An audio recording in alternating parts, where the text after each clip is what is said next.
Rajab artinya tarjib. Tarjib. Tarjib artinya ta'zim.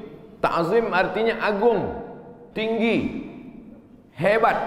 Bulan Rajab bulan yang tinggi, bulan yang hebat yang dipilih oleh Allah Subhanahu wa taala.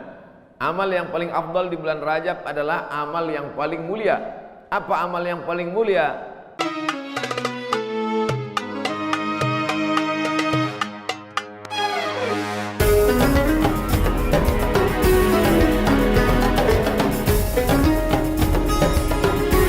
Ada 4 bulan yang mulia. Salasun mutawaliyatun, 3 bulan berturut-turut.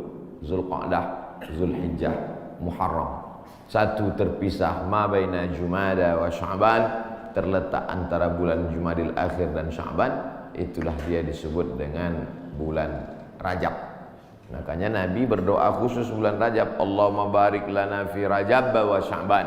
Berikan kami berkah di bulan Rajab dan bulan Sya'ban. Wa ballighna Ramadan, sampaikan kami ke bulan Ramadan. Ketika saya berdoa minta Rajab, bapak-bapak mengaminkan. Ada ibu-ibu satu diam aja. Ibu kenapa enggak mengaminkan? Saya sudah dapat Rajab. Rupanya nama suaminya Pak Rajab. Rajab artinya tarjib. Tarjib. Tarjib artinya ta'zim. Ta'zim artinya agung, tinggi, hebat. Bulan Rajab bulan yang tinggi, bulan yang hebat yang dipilih oleh Allah Subhanahu wa taala. Amal yang paling afdal di bulan Rajab adalah amal yang paling mulia. Apa amal yang paling mulia? As-shaumu li wa ana ajzi bihi.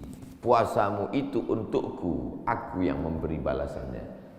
Maka paling afdal, paling bagus bulan Rajab ini adalah puasa. Dan hari ini kita jatuh pada hari Kamis. Siapa yang puasa hari ini, maka dia dapat 3. Saya niat puasa qadha hari ini, kata ibu, kata bapak, otomatis dia dapat 3. 1, qadhanya lunas. 2, dapat pahala puasa Kamis. 3, dapat pahala puasa sunat Rajab. Saya tak bisa Pak Ustadz, kenapa? Tadi enggak niat. Kamis depan, mudah-mudahan masih hidup.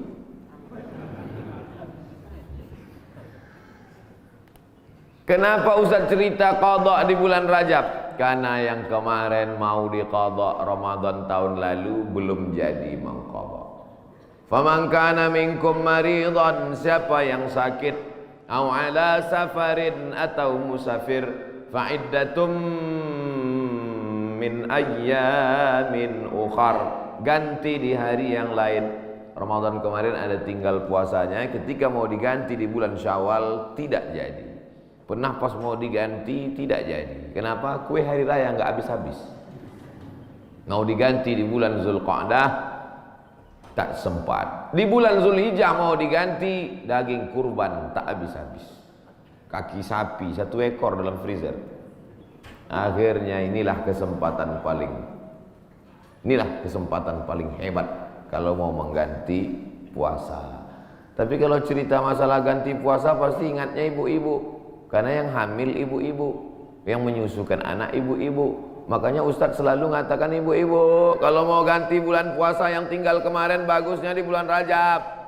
Dia tak tahu ibu itu memang puasanya tinggal 7 hari, suaminya 17 hari. Ternyata bapak-bapak juga punya hutang puasa. Apakah selesai hutang puasa ini dengan astagfirullahaladzim, astagfirullahaladzim, astagfirullahaladzim, astagfirullahaladzim? Hutang puasa lunas, enak aja. Man mata, siapa yang mati, wa alaihi siyamun, punya hutang puasa, shoma anhu waliyuhu, ahli warisnya wajib menggantikan puasanya. Hadis sahih. Tidak bisa diganti dengan istighfar. Tidak bisa diganti usolli sunata taubat rakaataini lunas 60 hari lillahi ta'ala. Nggak bisa guys. Nah, oleh sebab itu maka puasa yang tinggal kemarin mesti diqadha. Faman kana minkum maridan, siapa yang sakit Ramadan kemarin, au ala safarin atau musafir jarak qasar salat 89 km, Fa'iddatum min ayyamin ukhar, ganti di hari yang lain di luar Ramadan. Wa 'alal ladzina yutiqunahu, siapa yang tak sanggup puasa karena sakit keras. Pak Ustaz, saya nggak bisa puasa di Ramadan, nggak bisa puasa di Syawal, nggak bisa puasa di Zulqa'dah, Zulhijjah, Muharram, Safar, Rabiul Awwal, Rabiul Akhir, Desember, Januari, Februari, Maret, April, Mei, Juni, Juli, nggak bisa puasa. Kenapa nggak puasa? Usus saya sudah dipotong pendek aja. Bentar-bentar lapar, bentar-bentar lapar, bentar-bentar lapar. Sampai mati nggak bisa, atau kena penyakit mah akut, atau kena diabetes mellitus akut, atau kena jantung akut, atau apapun sebabnya, atau kena tua renta 70-80 nggak bisa puasa. Fa'iddatu min ayamin ukhar, bagi yang musafir dan sakit. Tapi bagi yang nggak sanggup sampai mati, fidyatun ta'amu miskin, bayar fidyah makan satu hari fakir miskin. Bagaimana dengan perempuan hamil dan menyusukan anak? Masuk yang mana dia? Kalau dia musafir, sakit, ganti. Kalau sakit keras, tua renta, bayar fidyah. Perempuan yang hamil dan menyusukan anak tidak disebut dalam ayat ini, maka ulama berijtihad. Lain kepala, lain isinya. Rambut sama hitam, isinya macam-macam. Perempuan yang hamil dan menyusukan anak, 3 mazhab ulama. Mazhab yang pertama, menurut Imam Abu Hanifah, mazhab Hanafi, hanya mengqadha saja. Jadi kalau ada ustadz mengatakan ibu-ibu yang hamil menyusukan anak tinggal puasanya qadha saja, itu berarti mazhab Hanafi. Sedangkan mazhab Abdullah bin Abbas mengatakan bayar fidyah saja. Ibu pilih yang mana? Mau qadha aja atau bayar fidyah? Saya qadha aja Pak Ustadz. Saya kalau keluar duit nih malas. Ibu pilih mana? Saya nggak tahan lapar Pak Ustadz. Mau bawaannya mau ngemil ngunyah aja. Jadi saya bayar aja. Yang mau qadha saja mazhab Hanafi. Yang bayar fidyah saja pendapat Abdullah bin Abbas. Mazhab Syafi'i yang mana? Mazhab Syafi'i lihat dulu dia tak puasa karena apa. Kalau dia tidak puasa karena dirinya, karena lemah, karena tak mampu, qadha saja. Tapi kalau ada unsur anaknya, kenapa ibu tak puasa? Janin saya lemah, sudah diperiksa USG oleh SPOG, spesialis obgyn kandungan.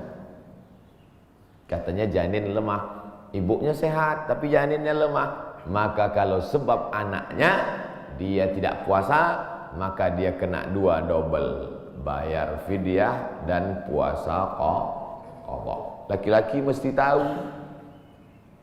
Saya untuk apa tahu? Saya kan nggak hamil dan menyusui. Istrimu hamil dan menyusui. Itulah untungnya ibu-ibu yang suaminya pengajian. Pulang dia dari sini nanti diingatkannya, ibu, nanti hari Senin kau puasa. Tapi kalau suaminya Fir'aun,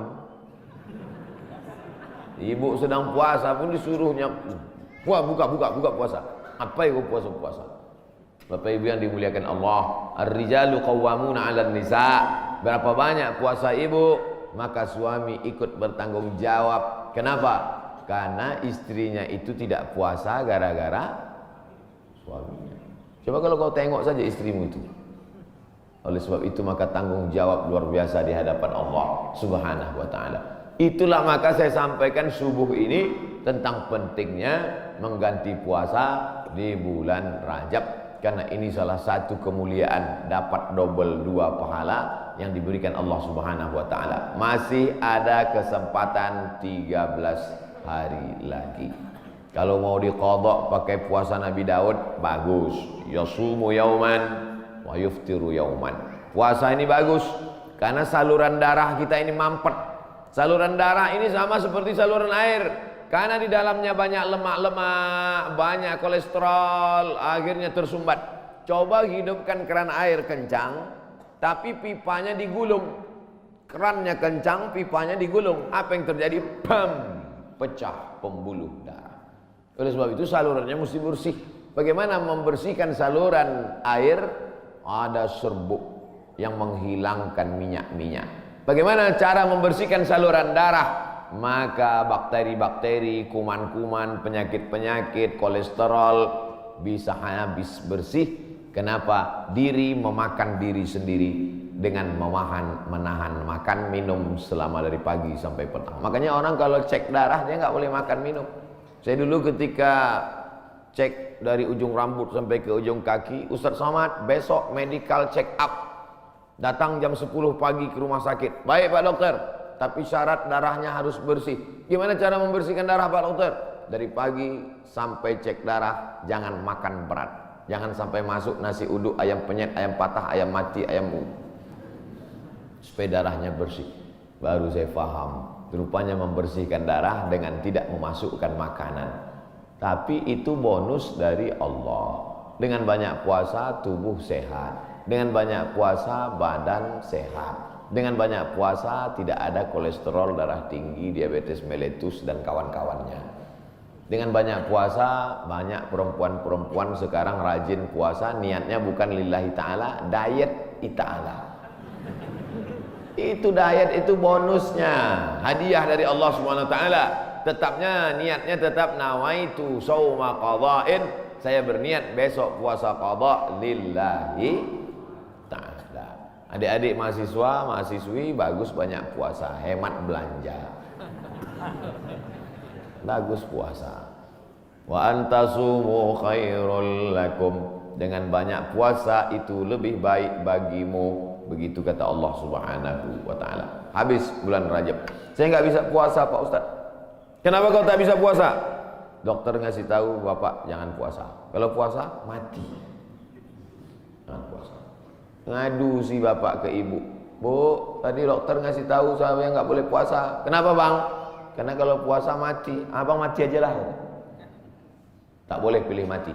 Kalau pilih dua, antara sakit atau mati, tidak boleh pilih mati. La tulqu bi aidikum ila tahlukah. La tulqu bi aidikum ila tahlukah. Jangan jerumuskan dirimu ke dalam kebinasaan. Maka jangan memilih mati daripada puasa. Kita diberi keringanan oleh agama Islam. Saya mau mengisi bulan ini Pak Ustadz, tapi puasa nggak sanggup. Banyak-banyak sholat sunat. Sholat sunat wudhu. Usolli sunnatal wudhu raka'ataini lillahi ta'ala. Bilal, sini. Ada apa ya Rasulullah? Sami'tu dafana alaika baina yadayya fil jannah. Ku dengar suara gesekan sendalmu dalam surga. Bilal, kedengaran suara sendalnya dalam surga. Kresek, kresek, kresek, kresek, kresek. Sendal kalau digesekkan ke tanah berbunyi kresek, kresek. Apalagi sendal baru. Bilal, aku dengar suara gesekan sendalmu dalam surga. Apa amalmu Bilal? Kata Bilal, aku tidak pernah meninggalkan sholat sunat wudhu. Habis wudhu, sholat sunat wudhu 2 rakaat. Bagi yang biasa pakai usolli sunnatal wudhu. Bagi yang tidak pakai usolli, dalam hati saja. Allahu Akbar. Niatnya sah dalam hati. Saya termasuk yang tidak mewajibkan melafazkan niat. Tapi bagi yang melafazkan jangan sampai dibid'ahkan, disalahkan. Karena niat itu letaknya di hati. Cuman hati kita kadang bimbang, goyang, ragu. Untuk menguatkan hati maka diucapkan di mulut. Tiba-tiba masuk masjid, Allahu Akbar. Dalam hati ragu, ini tahiyatul masjid apa qobliyah? Ragu dia, ini tahiyatul masjid apa qobliyah? Niat tidak bisa setelah takbiratul ihram. Niat itu sebelum takbiratul ihram atau dalam takbiratul ihram. Pilih antara dua. Oleh sebab itu maka untuk menguatkan apa yang dalam hati, saya salat qobliyah subuh. Usolli sunnatas subhi rak'ataini qabliyatan lillahi ta'ala. Saya tadi masuk sudah azan. Waktu hanya cukup 2 rakaat. Pilih mana? Kalau cepat datangnya tahiyatul masjid dulu. Setelah tahiyatul masjid baru qabliyah. Tapi kalau datangnya lambat, qabliyah. Karena kalau tahiyatul masjid enggak dapat qabliyah. Tapi kalau qabliyah automatically dapat tahiyatul masjid. Tapi jangan gara-gara ini lambat terus datangnya. Nah, Ustaz Somad pandai ceramah aja nyuruh cepat datang. Ustaz sendiri lambat datang, sengaja lambat. Karena kalau cepat banyak yang minta foto. Nah, oleh sebab itu yang paling afdal adalah cepat-cepat datang ke masjid. Allahumma aftahli abwaaba rahmatik bukakan untukku pintu rahmatmu. Mau keluar masjid, doanya sudah ditulis di pintu. Allahumma inni as'aluka min fadlik. Ini hebatnya masjid PT Antam, doanya ditulis di pintu. Banyak juga di masjid lain doanya ditulis di lampu running text. Pas lampunya mati, doanya hilang. Nah, ini kan tulis. Jadi jamaah bisa ngelihat. Pas mau masuk, Allahumma inni, Allahumma ftahli abwaaba rahmatik. Bukakan untukku pintu-pintu rahmatmu ya Allah. Sampai ke dalam tahiyatul masjid. Usalli sunnatan tahiyatul masjid raka'ataini lillahi ta'ala. Idza dakhala ahadukumul masjid, kalau kamu masuk masjid fala yajlis. Jangan duduk hatta yusalli raka'ataini, sampai salat sunat 2 rakaat.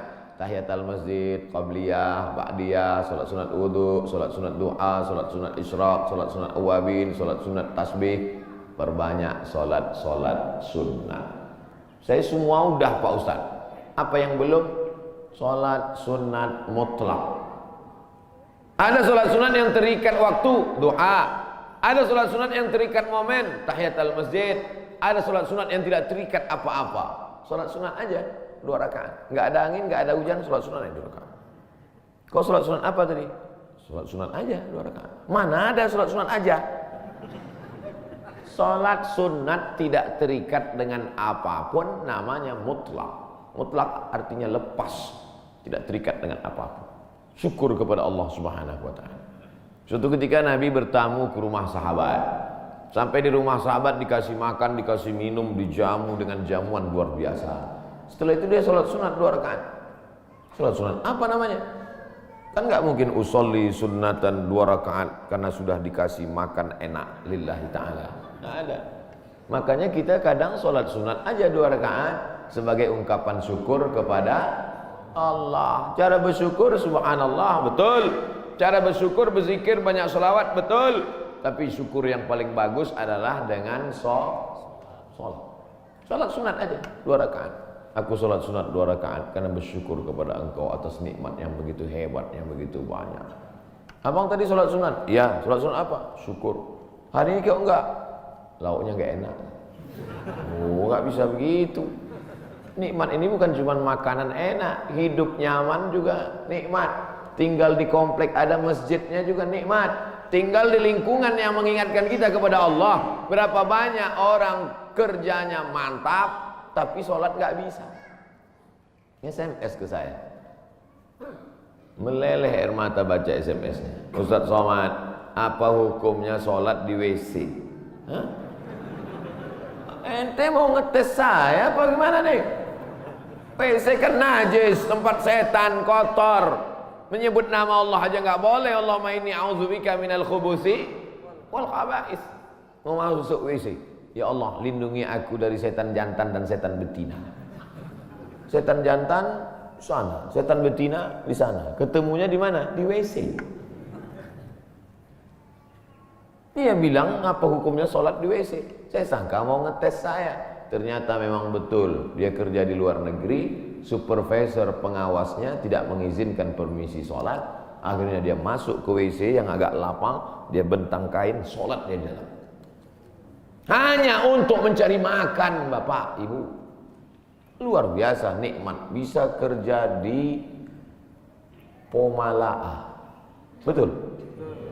Lama saya ngapalnya nih.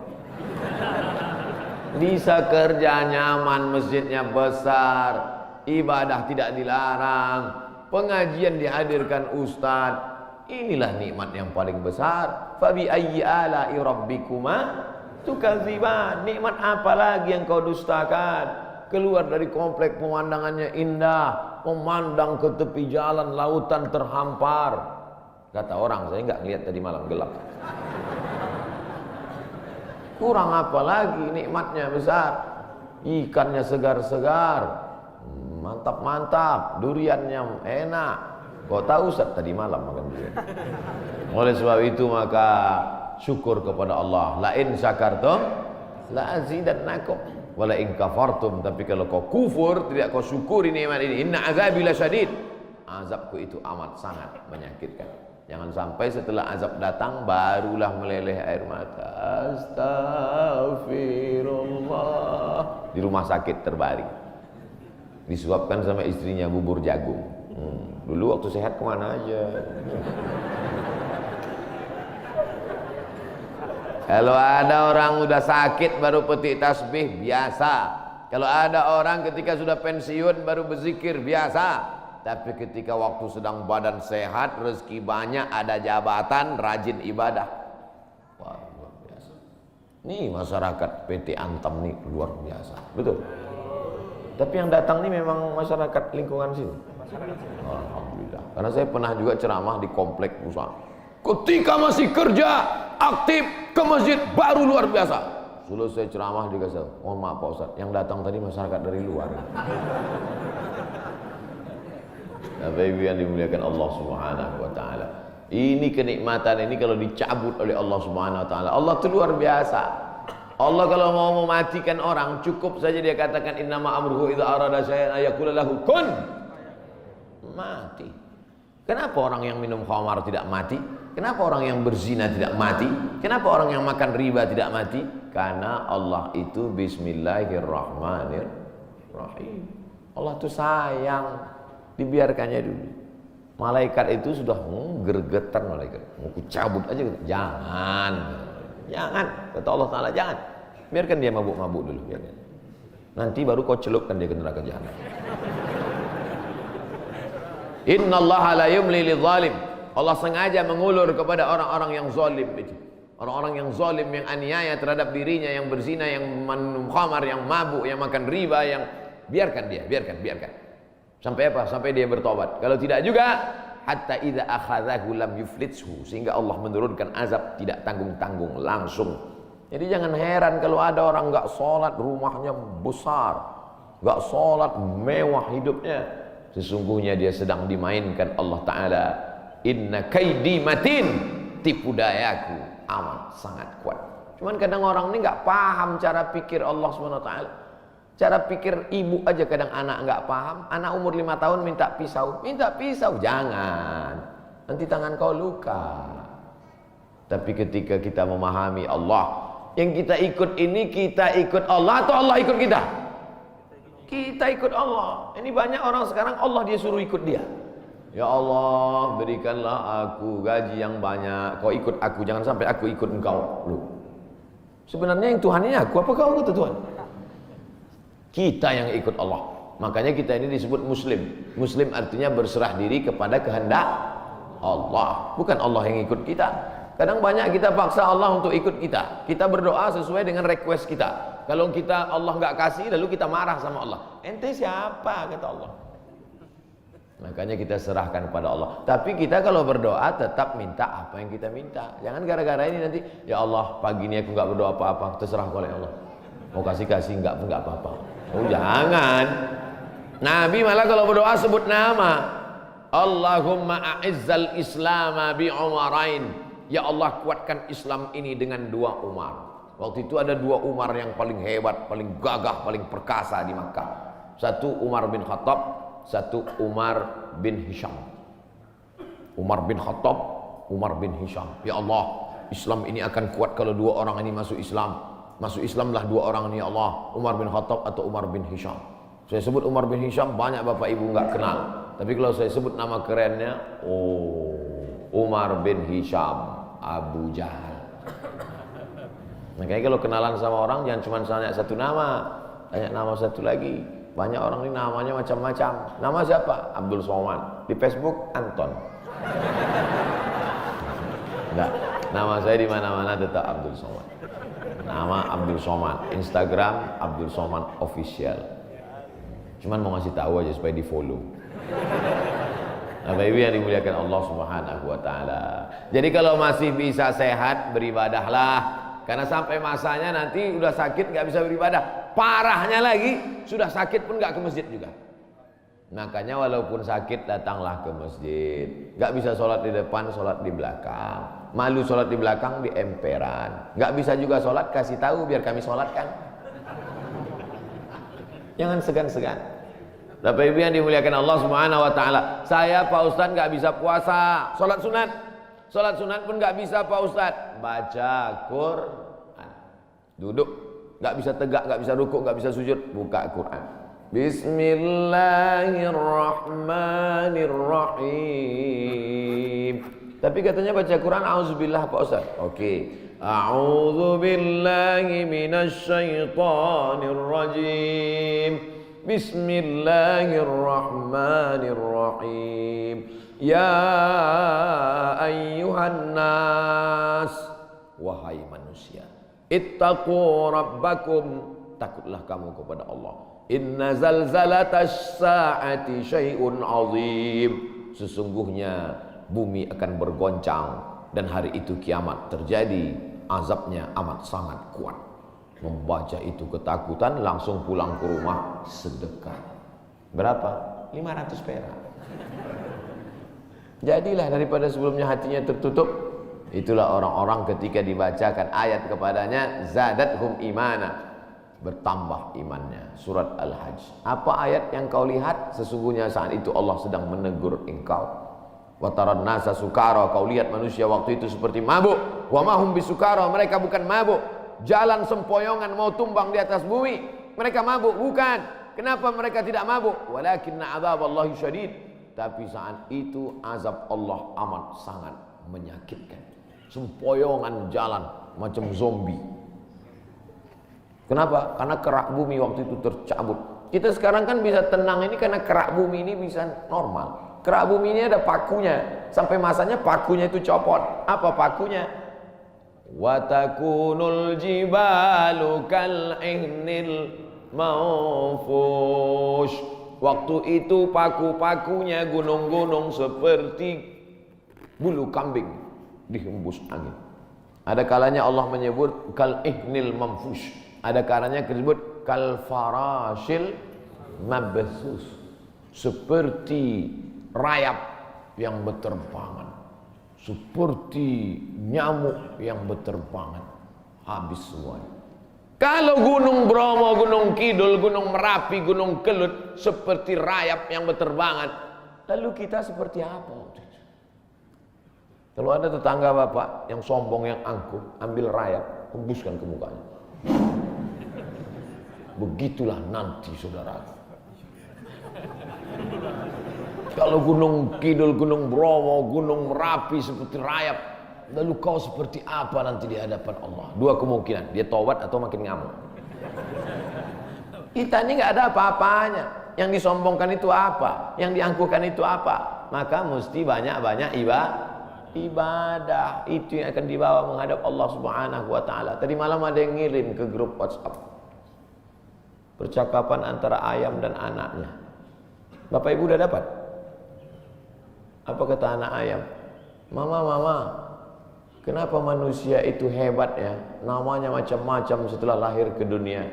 Ada Abdul Somad, ada yang lain-lain. Sementara kita semuanya namanya sama, ayam. Semua ayam. Apa kata induk ayam?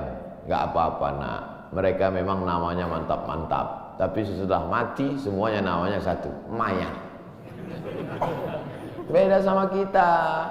Kita memang ayam, tapi setelah kita mati ada ayam panggang, ada ayam goreng, ada ayam. Mereka memang hebat-hebat, mereka kaya-kaya, mereka pejabat-pejabat, mereka punya jabatan, mereka punya ilmu, mereka punya gelar profesor doktor. Tapi setelah mereka mati, tidak ada yang mendatangkan manfaat, semuanya menjadi mayat. Beda dengan kita. Kita setelah mati mendatangkan manfaat, mengenyangkan perut. Ulaika kal an'am, mereka itu seperti binatang. Balhum adal, bahkan lebih hina daripada binatang. Makanya kalau tidak karena ibadah, apa beda kita dengan ayam? Bukan hadis, dapat di grup WhatsApp. Saudara yang dimuliakan Allah Subhanahu wa taala, bedakan dirimu dari binatang dengan apa? Dengan ibadah. Cerita tentang ibadah, apakah ayam itu tidak bertasbih? Ayam itu ketika sedang mengeram, coba lihat lidah ayam sedang mengeram, semuanya bertasbih. Nabi mencabut pelepah korma, menusukkan pelepah korma di makam. Sahabat bertanya, kenapa kau tusukkan pelepah korma itu ya Rasulullah? La'allallaha an yukhaffifa 'adzabahuma ma lam yaybasa. Selama pelepah korma itu basah, maka orang yang ada di kubur diringankan azabnya. Kenapa? Karena pelepah korma bertasbih. Tapi jangan gara-gara ini nanti bapak meninggal minta surat wasiat, tanamkan 3 batang korma di atas kuburku. Nabi sedang ingin mengajarkan bahwa pelepah korma bertasbih. Planet-planet bertasbih. Neptunus, Merkurius, Pluto, Mars bertasbih. Mana buktinya? Ketika kita melihat petir menggelegar, apa ucapan dari mulut? Subhana may yusabbihu bihir ra'du wa bihamdi. Maha suci Allah, yang planet-planet pun bertasbih mengagungkan Allah. Lalu kita apa? Makanya yang tak sanggup baca Quran, saya Pak Ustaz nggak bisa baca Quran. Asal baca Quran mata meleleh Pak Ustaz. Meleleh menangis karena takut atau nggak nampak lagi titiknya Pak Ustaz. Puasa nggak bisa. Kalau nggak bisa puasa, sholat sunat, kaki sakit. Baca Quran, mata sakit. Pejamkan mata, ambil tasbih, berzikir. Afdalul zikri fa'lam annahu la ilaha illallah. La ilaha illallah. 100 kali. Dikit kali 100 kali Pak Ustaz, 1000 kali. La ilaha illallah. Baca sholawat, istighfar 1000 kali. Salawat 1000 kali. La ilaha illallah 1000 kali. Isi hari-hari bulan Rajab ini dengan kemuliaan. Belum tentu bulan Rajab tahun depan kita masih hidup. Saya insya Allah hidup, Bapak Ibu nggak tahu. Yakin sekali Ustaz Somad ini. Mati jangan dicari, tapi kalau dia datang kita tidak akan bisa lari. Ainama takunu yudrikumul maut. Dimanapun kau berada, mati akan datang menghampirimu. Walau kuntum fi burujim musyayyadah. Walaupun kau berada di dalam tembok yang sangat kokoh. Dulu orang Arab kafir musyrik dibuatnya tembok, masuk dia ke dalam, sembunyi. Jadi intinya isi bulan Rajab, pertama puasa, kedua salat sunat, ketiga baca Quran, keempat zikir. Saya 4-4-nya udah Pak Ustaz, mantap. 4-4-nya belum Pak Ustaz, mulai hari ini.